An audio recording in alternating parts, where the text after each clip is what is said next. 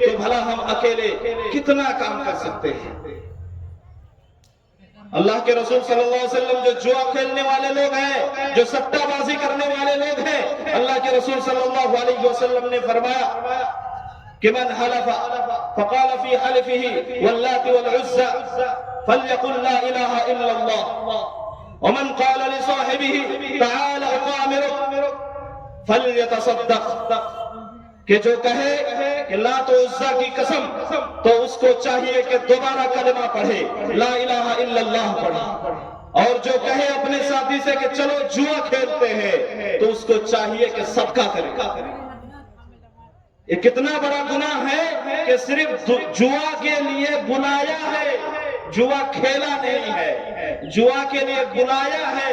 یہ گناہ ہے کہ اس کو معاف کرانے کے لیے اللہ کے رسول صلی اللہ علیہ وسلم فرما رہے ہیں فَلْيَتَصَدَّقْ، اس کو چاہیے کہ وہ صدقہ کرے۔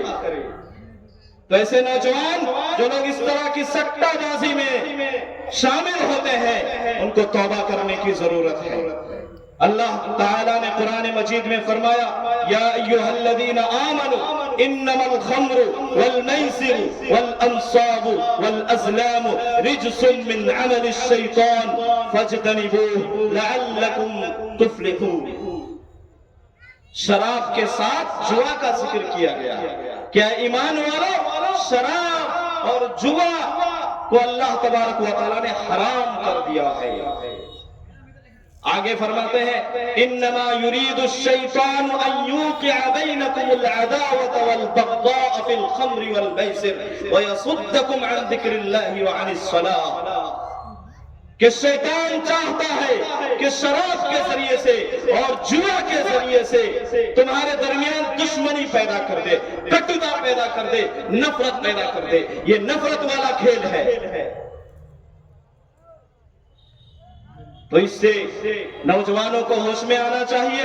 موبائل میں اتنی ساری گمراہیاں ہیں، وقت نہیں ہے ورنہ اور میں بتاتا آپ کو، بہت ساری گمراہیاں جس میں ناچ گانا، بے حیائی اور وقت کی بربادی، اسی طرح بی ٹی ایس کا فتنہ اور اس میں اللہ تبارک و تعالیٰ کا مذاق، اللہ کے دین اسلام کا مذاق اور اس طرح کی چیزیں ہیں۔ جب تک تمیز نہ ہو تو پھر کیسے آپ بے لگام اپنے اولاد کو چھوڑ سکتے ہیں؟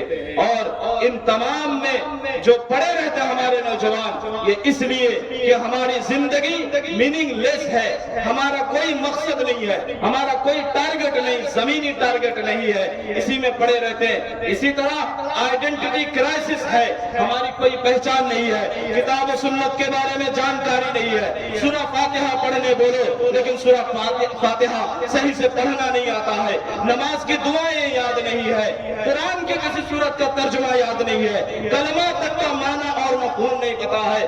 ایسے لوگوں کو بھلا کیسے روکا جا سکتا ہے؟ اسی طرح جو ہم 4 گھنٹے 5 گھنٹے ماڈرن ایجوکیشن دے رہے ہیں، اس ایجوکیشن میں ایسا کوئی سسٹم نہیں ہے جو حق اور باطل کے درمیان انتر کرنا اور فرق کرنا سکھا دے۔ اب اس طرح سے ہم آگ کی بھٹی میں اپنی اولاد کو جب جھونک چکے ہیں تو بھلا کیسی امید ہم کر سکتے ہیں کہ اس میں باد بہاری آئے گی، اس میں اسلام کا پھول کھلے گا، اس میں جو ہے لالا اور جو ہے گل کھلیں گے؟ یہ جو ہے خیال ناقص ہے، خام خیالی ہے۔ اس لیے ضرورت اس بات کی ہے کہ اپنی اولاد کی دینی تربیت کریں اور موبائل میں اور دیگر چیزوں میں شتر بے مہار کی طرح بے لگام ان کو نہ چھوڑے۔ اور یاد رکھے من کان یرید الحیات الدنیا وزینتها نوفی الیہم اعمالہم فیہا وہم فیہا لا یبخسون۔ جو لوگ دنیاوی زندگی چاہتا ہے، اس کی زینت چاہتے ہیں، مال کمانا، پیسہ کمانا، دولت کمانا چاہتے ہیں تو ہم ان کو پورا بدلا دیں گے۔ فالوورز زیادہ ہے، لائکس زیادہ ہے، سبسکرائبرز زیادہ ہے، ریل بناتے فیمس ہو گئے ہیں، پیسہ کما رہے ہیں، ہم بھرپور دیں گے، لیکن اولئک الذین لیس لہم فی الآخرۃ الا النار، ایسے لوگوں کے لیے آخرت میں کوئی بدلہ نہیں ہوگا سوائے جہنم کی آگ کے۔ دولت نہیں بچا پائے گی۔ قارون کی بہت ساری دولت تھی لیکن قارون کو دولت نہیں بچا سکی۔ والذین کفروا یتمتعون ویأکلون کما تأکل الانعام والنار مثوی لہم۔ جو لوگ کفر کرتے ہیں، اللہ کا انکار کرتے ہیں، جو لوگ مزے اڑاتے ہیں، انجوائے کرتے ہیں، انٹرٹینمنٹ کی دنیا میں پڑے رہتے ہیں. یأکلون کما تأکل الانعام، اسی طرح کھاتے ہیں جس طرح سے جانور کھاتے ہیں. لیکن والنار مثوی لہم، انجام یہ ہے کہ ان کا ٹھکانہ جہنم ہوگا. اس لیے یہ زندگی اتنی آسان نہیں ہے. اللہ کے رسول صلی اللہ علیہ وسلم کی حدیث ہے کہ عجبا لامر المؤمن ان امره كله خير وليس ذاك لأحد إلا للمؤمن إن أصابته سراء شكر فكان خيرا له وإن أصابته ضراء صبر فكان خيرا له. لوگوں سن لو کہ مومن کا معاملہ بڑا عجیب ہے. اس کے سارے معاملات میں خیر ہی خیر ہے، اچھائی ہی اچھائی ہے. جب اس کو خوشی پہنچتی ہے تو وہ شکر کرتا ہے اور یہ اس کے لیے اچھا ہے. جب اسے دکھ پہنچتا ہے تو وہ صبر کرتا ہے اور یہ صبر بھی اس کے لیے اچھا ہے. لیکن یہ جو سوشل میڈیا میں اور جو اس طرح کی وہمی دنیا میں زندگی گزارتے ہیں اور پیسہ کماتے ہیں، اس زندگی میں ہو سکتا ہے تو انجوائے کر لے گا، مزہ اڑا لے گا، لیکن وہ زندگی بہت ہی خطرناک ہوگی. اس زندگی میں بھی اس کو مصیبتوں کا سامنا کرنا پڑے گا. اس زندگی میں کون ہے جو یہ بتا سکتا ہے کہ میرے پیسے زیادہ ہے تو مجھے کینسر نہیں ہو سکتا؟ کون ہے جو یہ بتا سکتا ہے کہ میرے پیسے زیادہ ہے تو سماجی طور پر مجھے کسی جھگڑے کا سامنا نہیں کرنا پڑ سکتا؟ کون ہے جو یہ بتائے کہ میرے پاس دولت ہے، پیسہ ہے تو پھر میری پوری زندگی ہر بیماری سے نجات ہے؟ زلزلہ آئے گا مجھے خبر ہو جائے گی، سیلاب آئے گا مجھے خبر ہو جائے گی، آندھی آئے گی مجھے خبر ہو جائے گی. میرا پیسہ کو کوئی لوٹے گا نہیں، میری زمین کو کوئی ہڑپے گا نہیں، میری فصل کبھی برباد نہیں ہوگی، بلکہ میں جو ہے ابدی ہوں. ویل لکل ہمزہ ویل لکل ہمزہ لمزہ الذی جمع مالا وعددہ یحسب ان مالہ اخلدہ. مال گنتا ہے، شمار کرتا ہے کہ اتنا لکھ پتی ہو گیا، کروڑ پتی ہو گیا. کیا اس نے یہ سوچ لیا کہ یہ مال، یہ پیسہ، یہ دولت اس کو ہمیشگی کی زندگی عطا کر دے گی؟ یہ کبھی نہیں ہو سکتا ہے. لَيُنبَذَنَّ فِي الْحُطَمَةِ، اسے حطمہ میں ڈالا جائے گا، جہنم کی دہکتی ہوئی آگ میں ڈالا جائے گا اگر اس نے نیک اعمال انجام نہیں دیے ہوں گے. اس لیے میرے بھائیوں، میرے بزرگوں، یہ چند دنوں کی زندگی ہے. اپنی زندگی کو سنواریے، مسجد کو آباد کیجئے. ریلز اور شارٹس کے چکر میں اور فین فالوئنگ کے چکر میں مسجدوں کو ویران مت کیجئے اور پھر دوسروں اور غیروں کا شکوہ کرتے پھرے کہ غیروں کی وجہ سے ہماری مسجدیں جو ہے اسرکشت ہو گئی، غیر محفوظ ہو گئی. یہ شکوہ ناقص ہے. آپ جو ہے اپنی مسجدوں کو آباد کریں، اللہ کی عبادت کے ذریعے اپنے دلوں کو منور کرے، روشن کرے. انشاءاللہ تبارک و تعالی ایک مثالی معاشرہ اور ایک مثالی سماج قائم ہوگا اور آپ کو حقیقی سکون ملے گا اس زندگی میں اور آخرت کی زندگی بھی بہتر ہوگی. آخر میں اللہ تبارک و تعالی سے دعا ہے کہ اللہ تبارک و تعالی ہم تمام لوگوں کو زمینی فتنوں سے اور ڈیجیٹل فتنوں سے بھی محفوظ رکھے اور اپنی اولاد کو محفوظ رکھنے کی طاقت توفیق عطا فرمائے. آمین. تقبل یا رب العالمین. والسلام علیکم ورحمۃ اللہ.